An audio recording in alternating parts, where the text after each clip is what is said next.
kacau dia. Dia kacau. Dia. Saya tak kacau lah. Saya kau ambil dia luar. Dia belakang. Dia terasa. Saya tak kacau. Suara masuk ni. Suara masuk ni. Ada. Suaranya masuk ni. Itu aku.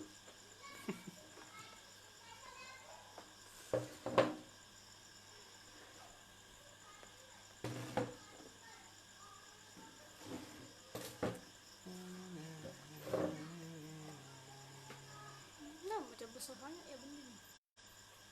Suara. Gambar macam besar. Saya dekatkan.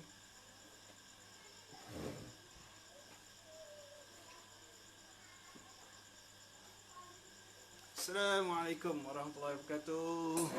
Hi everything. Okay, selamat malam. Kita jumpa lagi malam ni untuk sesi seterusnya. So siapa yang dah ada ni, Assalamualaikum Puan Rahayu, Aminah, Seman, Zuazri, Nizam. Bye. Assalamualaikum, bye.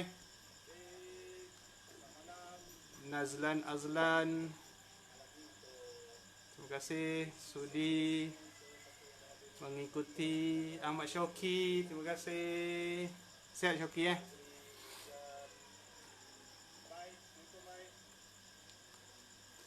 So malam ni insyaAllah kejap lagi sekarang pukul apa? Sekarang pukul dah 9 suku belum? InsyaAllah kita tunggu sikit-sikit lagi. Ada 9.21 dah terlebih janji 9 suku, sekarang dah 9.21 kan. Sorry. Kita apa, kita tunggu sikit lagi Sekarang dah ada 9 orang, 10 orang. Kita tunggu 15 orang masuk. Kita start. And so Cik Adi KL, Muhammad Al-Hadi, apa khabar? Assalamualaikum. Salam bosku. Waalaikumsalam. Anis, sihat?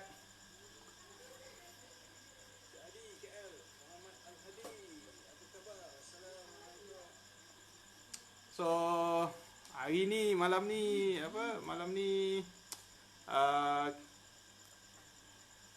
esok malam mungkin ada tarawih lah kot, kan? Cuba tega. Esok Isnin Jumaat puasa ke Sabtu puasa? Cik Azizan, apa khabar Cik Azizan? Cik Azan, dengar-dengar kalau ada salah tegur Cik Syarul, Buah Syarul, apa khabar Buah Syarul? Thank you. Sudi watching saya punya live. Okay, Cik Zulkifli, anak kembar dah tidur belum? Ada pensyarah lah. Hazril Faizal lah, pensyarah UiTM di hatiku. Sihat Faizal? Acong, sihat Acong? Okay, so dah 10 ada yang view. Boleh lah kita start seslow malam ni untuk tengah melalak, anak kembar tengah melalak pula.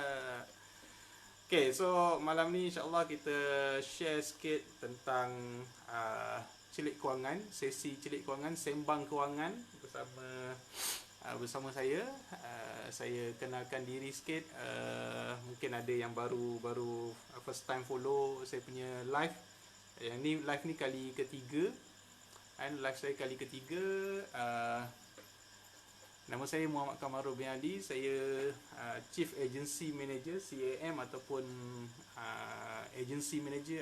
Ada company panggil Agency Manager, ada company panggil Group Agency Manager. Saya daripada syarikat Al-Amilin.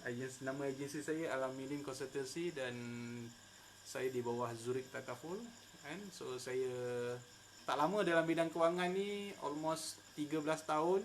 Bermula sejak 2006 yang lalu.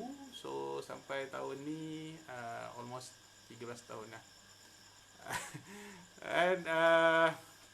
Syamuddin, terima kasih. Waalaikumsalam Syamuddin. Dia orang tanya kopiah.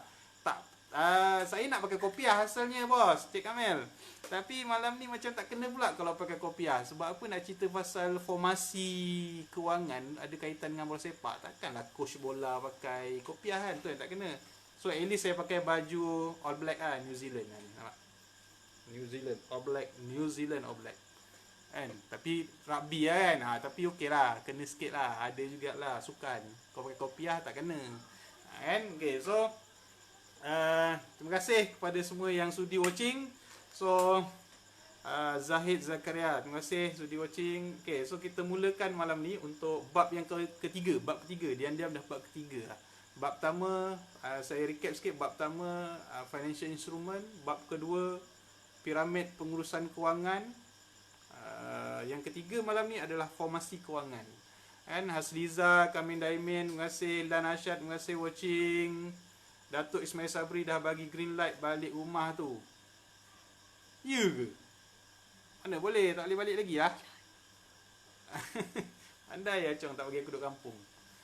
Alang palang Chong. Nak balik Johor, puasa dah start. Nanti raya nak balik lagi. Tu alang kepalang nanti lah. Fikir-fikir balik. Hilang kopiah sejak duduk kampung. Coach Mandagu pakai kopiah Oh, okey. Tahu.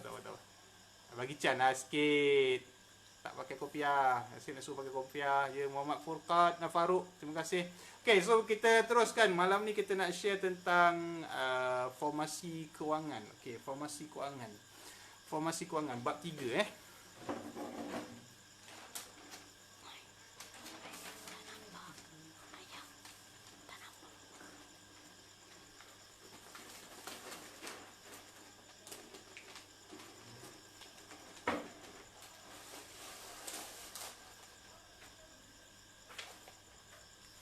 Okay, formasi kewangan, financial position ataupun formasi kewangan, kan?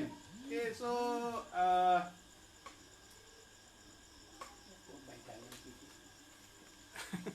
Saiful Azlan, thank you watching. Terbaik, belajar Cik Kamil Daimin, belajar. Tukar jengkot boleh? Boleh nak tukar jengkot. Okay, so formasi kewangan ni jelas tak? Jelas tak gambar? Nampak tak gambar dia? And hopefully jelas lah. Ni apa, pakai apa yang ada je. AM Daud, terima kasih sudi watching saya punya live. And okay. Okay, so formasi kewangan ataupun financial position. Nampak tak? Hopefully nampak lah. Sekejap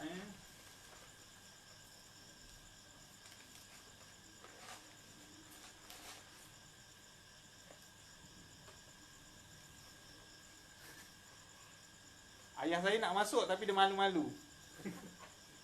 Ayah saya nak masuk dalam live tapi dia malu lah. Nanti lah saya buat panggil ni. Okay, jelas tak financial position? Formasi kewangan, jelas tak?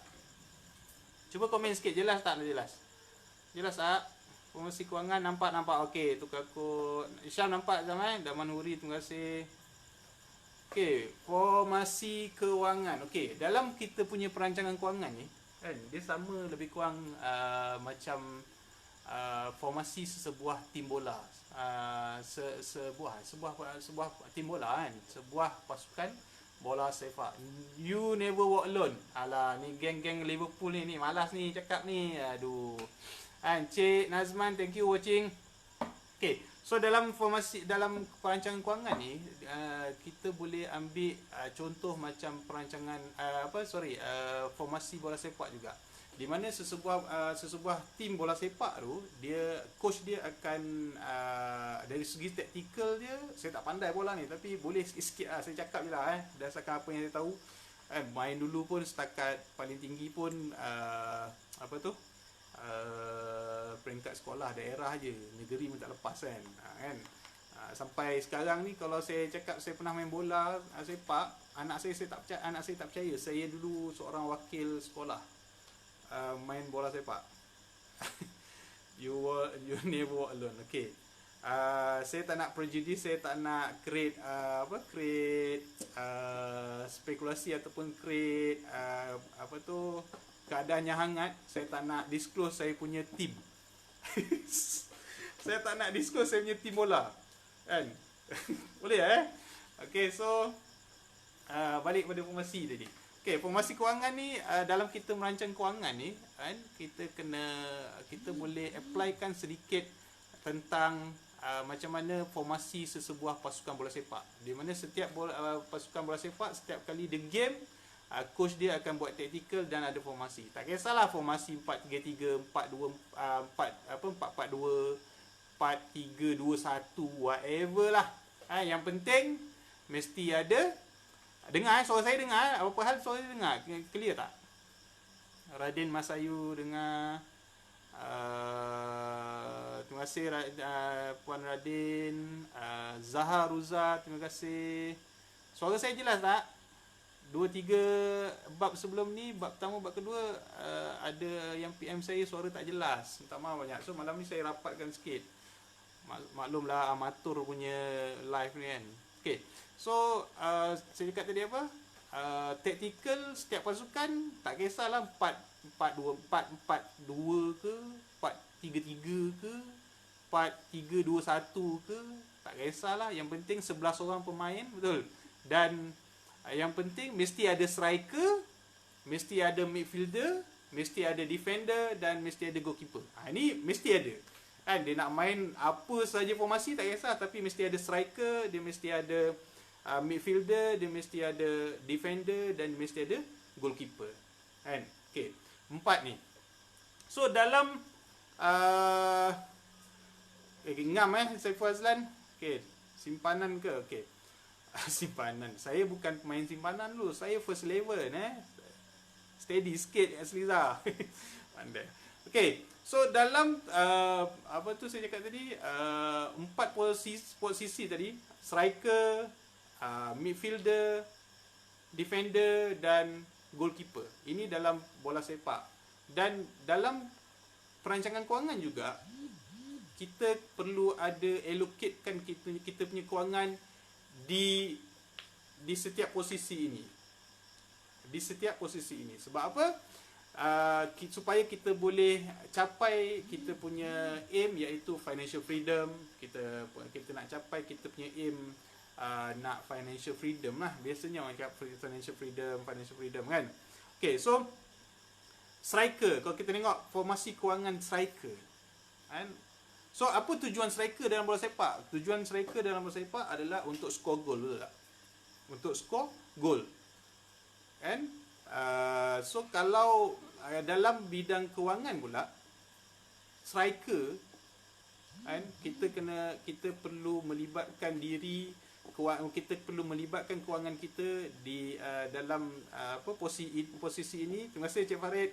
Assalamualaikum Cik Farid. Hi everything Cik Farid. Kan, rindu Cik Farid, lama tak jumpa, tak F2F kan. Okay, so di posisi striker dalam perancangan kewangan kita, so kita perlu melibatkan kewangan kita di posisi ini. Sebab apa? Di posisi inilah yang akan memberi kita profit. Kan? Okey, yang akan memberi kita profit. Contoh striker dalam formasi kewangan apa? Apa instrumen ataupun apa yang contoh striker di formasi kewangan? Contohnya adalah share. Kita main share, direct share. Kan? Kita masuk share market ke, ataupun kita ada share dalam perniagaan ke, kita berniaga. Ataupun yang ketiga, kita flipping hartanah. Kan? So semua ni konsep dia kalau kita faham di posisi striker ni adalah investment. Investment yang karakter dia macam mana? High risk, high return. High risk, high return. Kan? Dia mesti apa tu? High risk, high return. Contoh kita main share. Tengok. Share high risk, high return. Kita boleh untung dan kita boleh profit, kita boleh rugi dalam masa singkat pun boleh. Kan? Kemudian kalau kita tengok, okey, saya share kenapa kita perlu ada kewangan kita di sini kan. Okay, contoh kita main kita terlibat dalam flipping hartanah. Flipping hartanah ni bermaksud contoh kita akan dapat profit yang besar. Contoh flipping hartanah ni kawan saya salah seorang.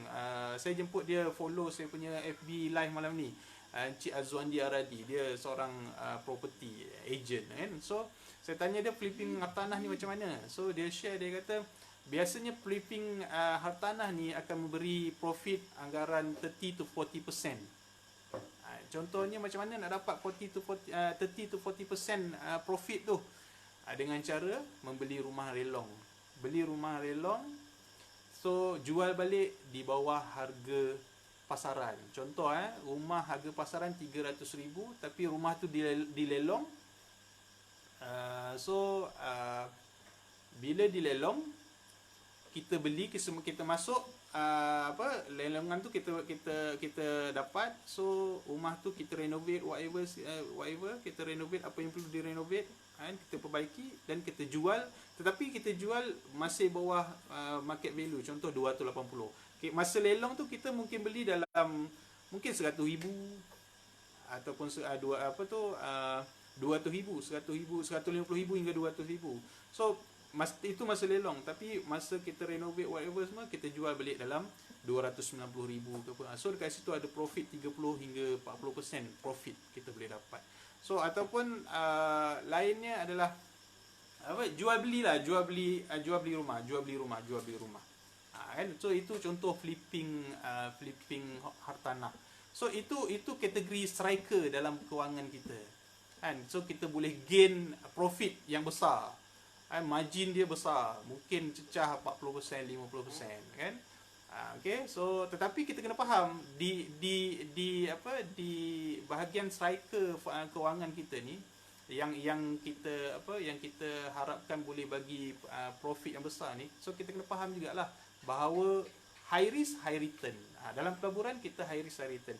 So untuk anda terlibat dalam share, terlibat dalam flipping hartanah ataupun perniagaan, whatever perniagaan anda nak buka bisnes whatever kan. So pastikan kita ada ilmu kita perlu menuntut ilmu dan knowledge lah untuk dapat pastikan kita kita boleh apply ilmu tu lah untuk dengan cara yang baik kan. So itu di bahagian striker dalam bidang kewangan kan. Okey, so kita pergi ke bidang midfield pula, posisi midfield. Dalam bola sepak, midfielder kerja dia feed bola kepada striker kan, feed bola kepada striker supaya striker boleh score gol. Betul. So dalam bidang kewangan, okey, ni midfield. And so ini striker, ini midfielder, ini defender, ini goalkeeper. And so hari ni saya duduk sikit saya tak perlu saya duduk boleh kan. So midfielder kerja dia kalau main bola sepak, dia feed bola kepada, create peluang kepada striker untuk score goal. Sometimes midfield pun akan score goal, betul tak? Kan? Tapi kalau midfield asyik score goal, kerja dia bawa bola tak nak bagi striker tapi asyik score goal je, so coach memarah kan. Kerja kau midfield. Sometimes midfield pun akan turun cover sikit defender kan. So dalam bidang kewangan pun kita perlu melibatkan diri di bahagian midfielder ni. Midfield ni. Maksudnya kita perlu gunakan instrumen kewangan yang di bahagian midfielder ni. Contohnya di bahagian midfielder ni karakter macam mana? Dia investment yang memberi yang short medium to long term, investment yang memberi pulangan dalam tempoh medium to long term. Still high risk maksudnya bukan high risk macam tadilah pergi direct share ke apa. Maksudnya investment yang melibatkan tempoh medium to long term. Contohnya apa? Contohnya unit trust, kan? Contoh unit trust. Yang kedua komoditi. Komoditi contoh emas, pelaburan dalam emas, pelaburan dalam perak. Kemudian apa lagi? Satu lagi property. Kita beli rumah, kita peram lama, lepas tu rumah harga naik 20 tahun kita jual. That is investment yang medium to long term punya period. And so ini adalah Syahrul Azwan. Saya tahu goal dia.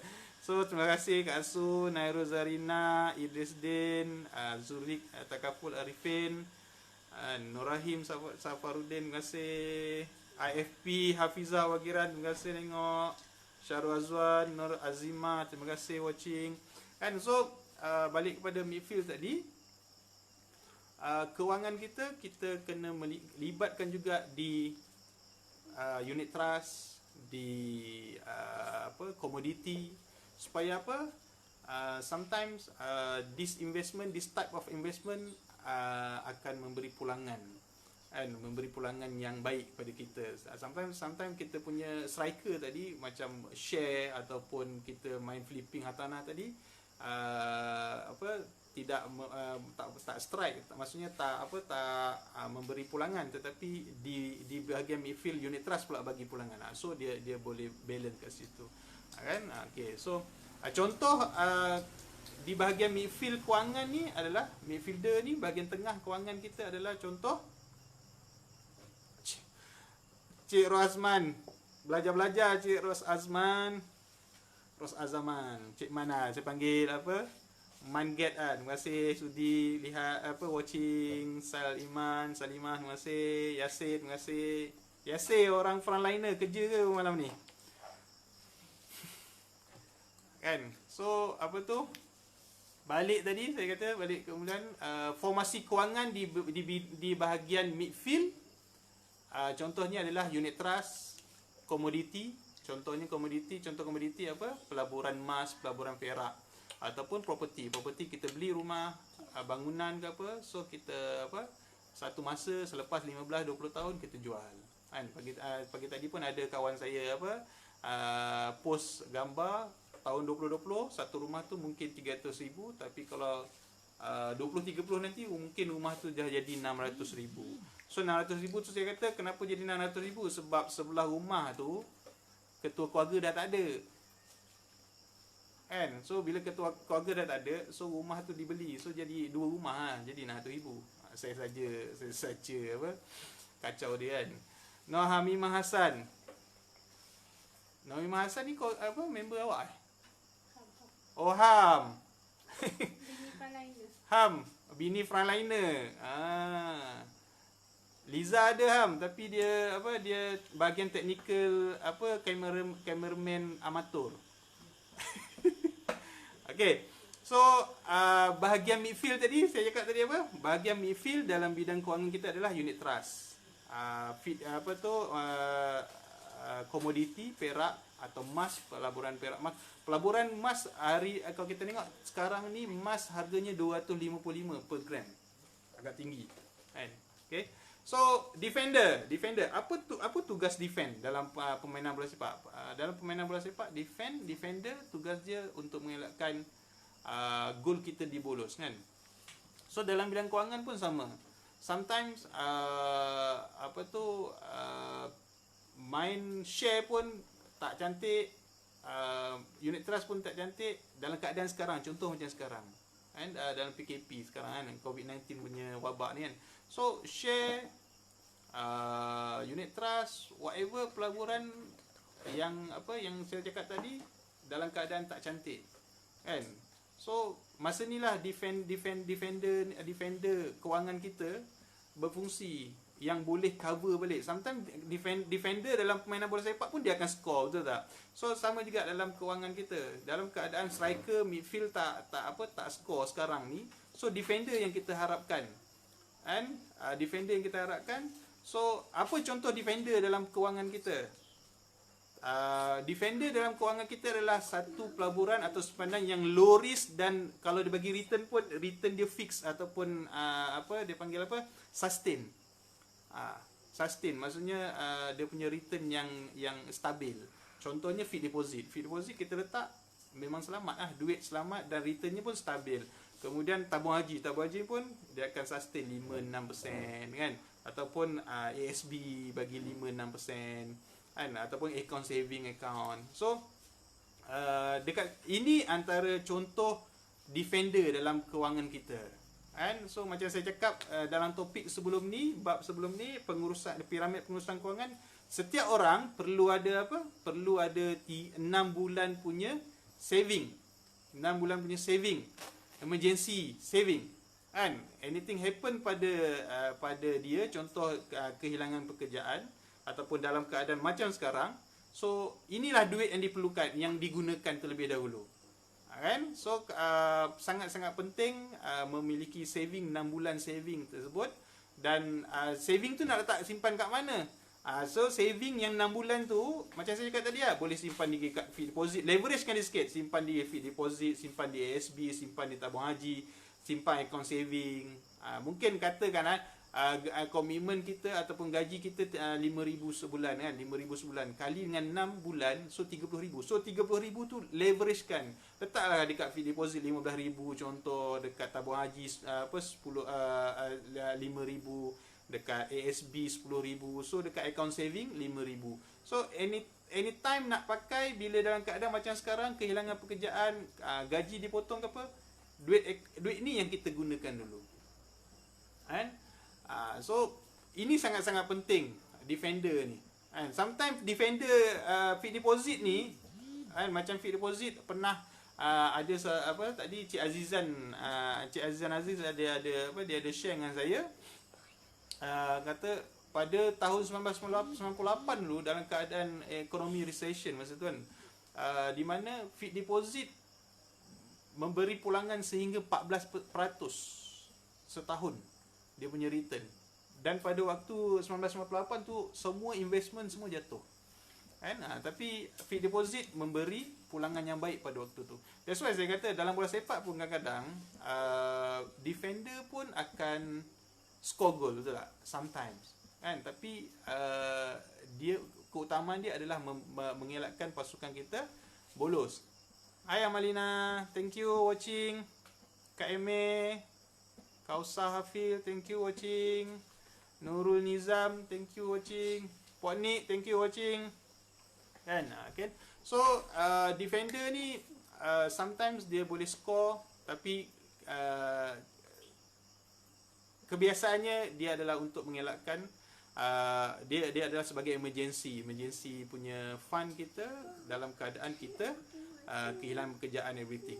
Okay. So last kali posisi dalam permainan bola sepak adalah goalkeeper. So goalkeeper ni apa? Untuk mengelakkan gol kita dibolos kan.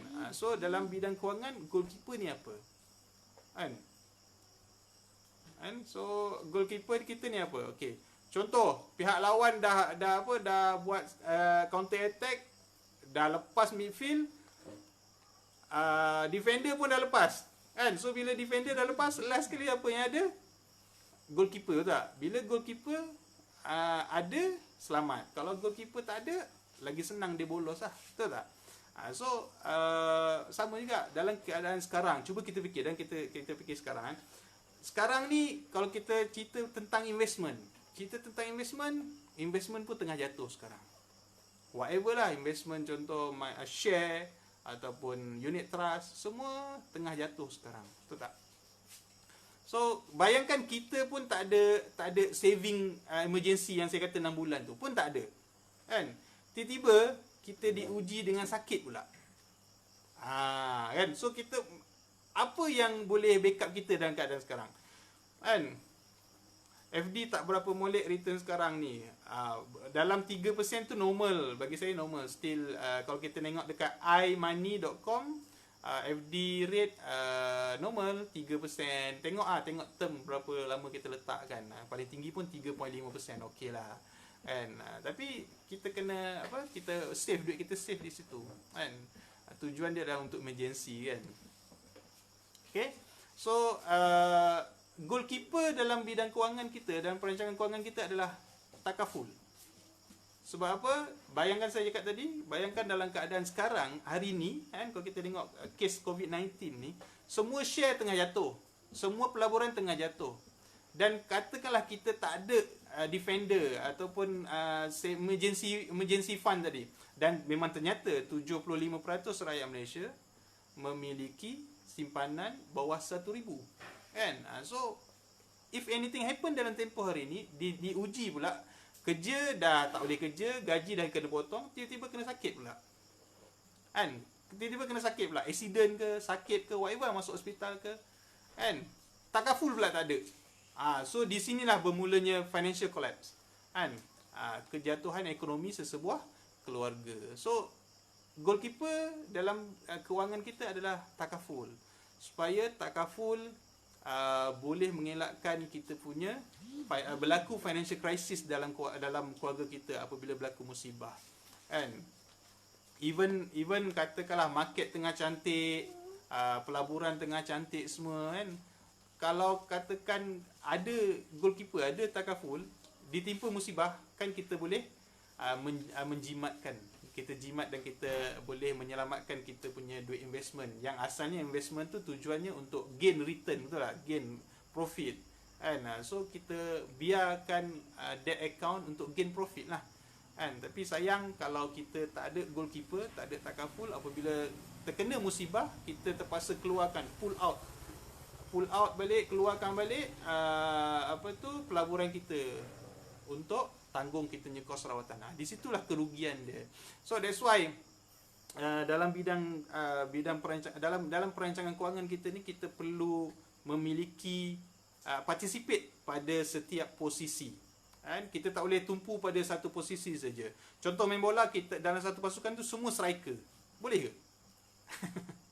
Boleh tak? Keeper tak ada, bolos je lah team, betul lah, kan? Sofa boleh follow tak? Sofa boleh follow tak? Kan, saya komen sikit. Faham tak apa yang saya explain ni? Hopefully faham lah, kan? Hopefully faham. Saya pun tak pandai, so kita sama-sama belajar, kan? So komen sikit, boleh dapat tak input yang ni? Cik Azizan, self presentation yang bagus yang boleh digunakan untuk present idea pada prospek tentang perancangan kewangan. Terima kasih Cik Azizan. Cik Azizan, banyak saya belajar pada Cik Azizan juga ni idea ni. Faham. Okey, terima kasih Cik Zul, faham. Yang lain hopefully faham juga lah, kan. Boleh dapat lah at least something yang input lah, kan. So macam balik saya cakap tadi, tak ada pasukan bola sepak semua coach dia letak semua kaki striker. Tak ada, kan? So sama juga dalam bidang kewangan, kita jangan hanya tumpu pada investment je. So investment je, talk about investment. Even saving pun tak cerita, rugi kat situ lah, kan? So pastikan kita ada di setiap posisi, kewangan kita berada di setiap posisi, supaya if anything happen, dia dapat balance kan. Macam sekarang dalam keadaan market semua jatuh. Nabila Najwa, terima kasih Nabila. Tunggu gol je ni. sikit. Nak tunggu tiup je bola yang masuk. Atas lain dah ni. Kan, nak gol dah. Keeper semua dah kena gelecek ni. Dah tinggal atas line gol dah ni. Nak tunggu tiup je lepas tu gol. Tunggu Liza sikit lagi. Kan, okey, so balik saya kata tadi, jangan kita letak duit kita pada satu tempat je. Contoh, kita ni terlalu konservatif. Konservatif maksudnya duit kita letak kat fixed deposit je, ataupun kat tabung haji je, pun kita rugi. Sebab apa? Sebab duit kita tak grow selari dengan interest rate. Rugi lah. So interest rate katalah kita letak kat fixed deposit bagi return 3.5% setahun.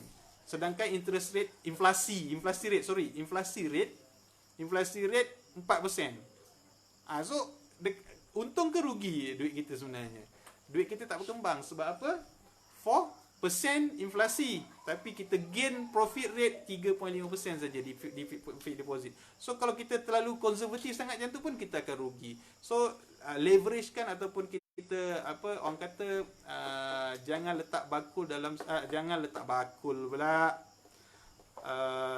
letak telur dalam satu bakul, kan? So telur tu letak banyak bakul. So sama juga dengan kewangan kita kena letak di banyak akaun. Ada pelaburan, ada simpanan, dan ada di takaful.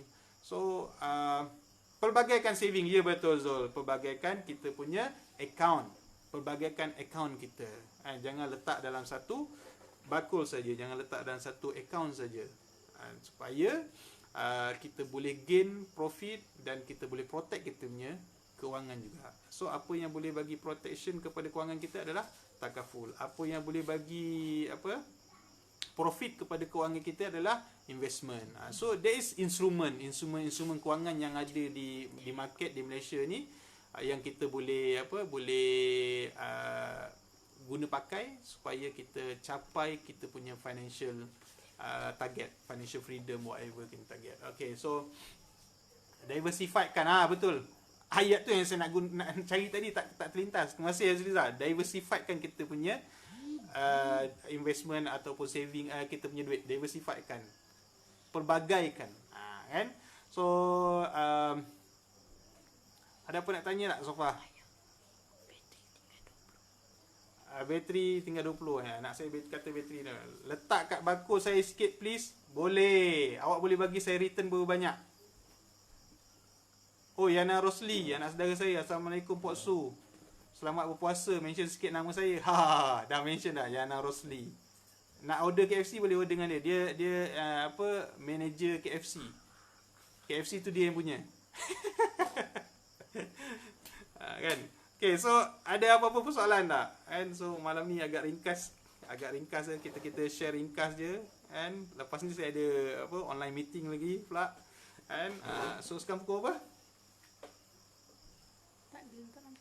Tak nampak pula. Tengoklah kat jam tangan awak tu yang sibuk tengok dekat skrin ni buat apa? 9.56 almost dah 30 minit kan, 45 minit kan.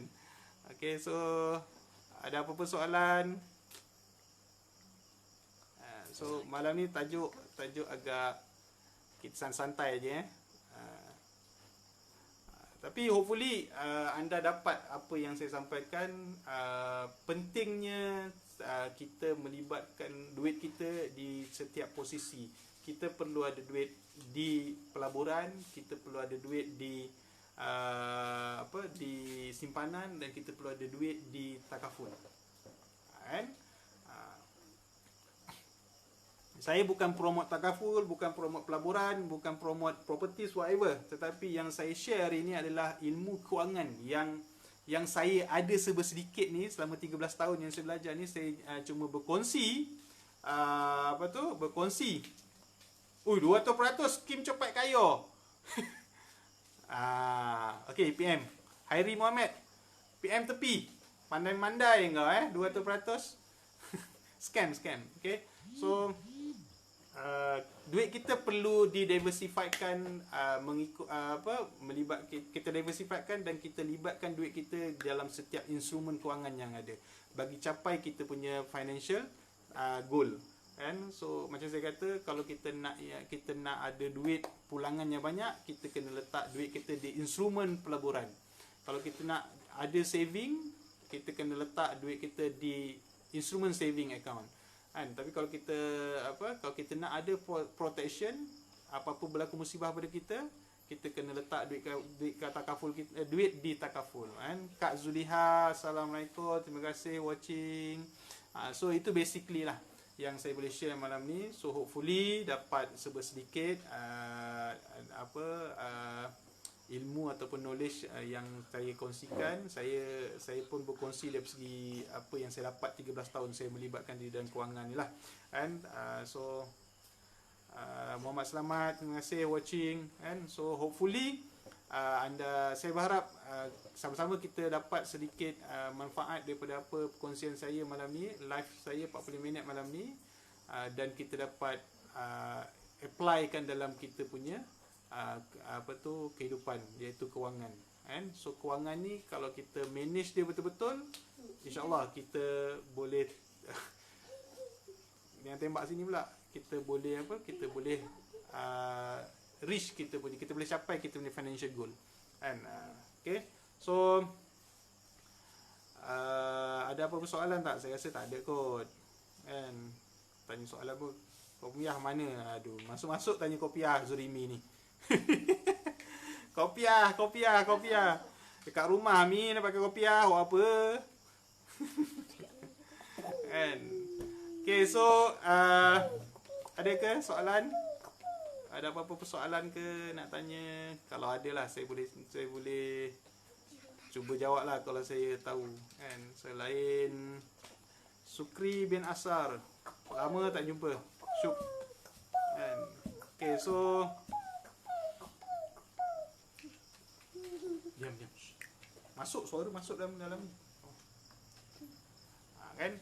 So next topic, bab keempat. Bab keempat kita akan sambung pada hari Jumaat insya-Allah, pada hari Jumaat. Tapi dalam bidang Jumaat dah puasa kot kan. Esok dah pengumuman puasa. So Jumaat mungkin dah puasa. So live saya mungkin bertukar kepada siang hari kot. Kan, Aziza Saad, Assalamualaikum, terima kasih watching. Kan, so hari next topic bab keempat.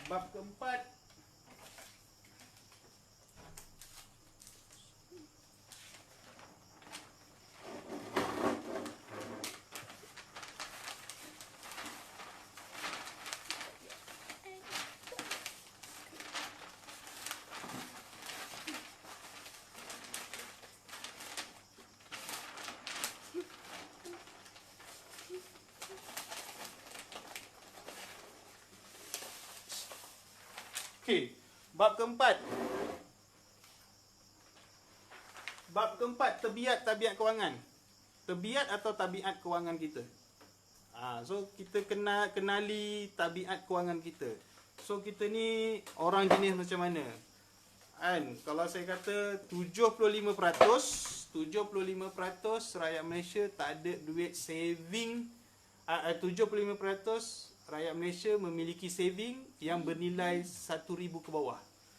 Kenapa 75% rakyat Malaysia macam tu? So insya-Allah bab keempat kita kenali tabiat kita dan tabiat rakyat Malaysia. Kan? So tabiat, betul tabiat. Kadang-kadang dia jadi tabiat juga. Tabiat ataupun tabiat kan. And so ramai yang buang tabiat kalau dah pasal duit ni kan. So hopefully hari Jumaat nanti kita boleh jumpa. Nanti saya war-warkanlah bila saya akan buat live, pagi ke malam ke petang ke, tengoklah kan. Tapi yang confirm bukan waktu maghrib lah. Kalau waktu maghrib memang tak tengok lah. Semua ni menunggu makan je kan. Okay. So insyaAllah itu je daripada saya. Aziza Saad, ya, tabiat. Okay.